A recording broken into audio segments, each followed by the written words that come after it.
വിളക്കുടി ഗ്രാമപഞ്ചായത്തിൽ കുടിവെള്ള വിതരണത്തിന്റെ പേരിൽ സംഘർഷം പതിവാകുന്നു. മേഖലയിൽ കുടിവെള്ളക്ഷാമം രൂക്ഷമായതോടെ പലയിടത്തും കുടിവെള്ളം വേണ്ട രീതിയിൽ വിതരണം ചെയ്യുന്നില്ലെന്നാണ് ആക്ഷേപം. ഇന്ന് ഉച്ചയോടെയാണ് കുന്നിക്കോട് LPS വാർഡിൽ കുടിവെള്ളം വിതരണം ചെയ്യുന്നതിന്റെ പേരിൽ നാട്ടുകാർ വാർഡ് മെമ്പറെ കയ്യേറ്റം ചെയ്യാനെത്തിയത്. വാർഡ് മെമ്പർ ഷംനാദിനു നേരെ നാട്ടുകാരിൽ ചിലർ അസഭ്യവർഷം ചൊരിഞ്ഞ് ഓടിയടുക്കുകയായിരുന്നു.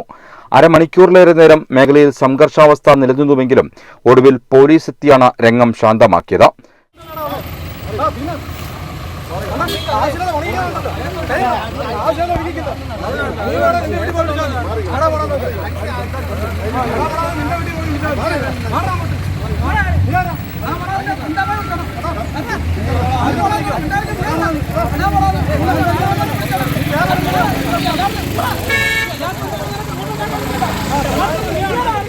കഴിഞ്ഞ 2 ആഴ്ച മുമ്പും കുടിവെള്ള വിതരണത്തിൽ പക്ഷപാതം കാട്ടുന്നതായി ആരോപിച്ച 3-ാം വാർഡിലും വാർഡ് മെമ്പറുടെ നേതൃത്വത്തിൽ പ്രതിഷേധം നടന്നിരുന്നു.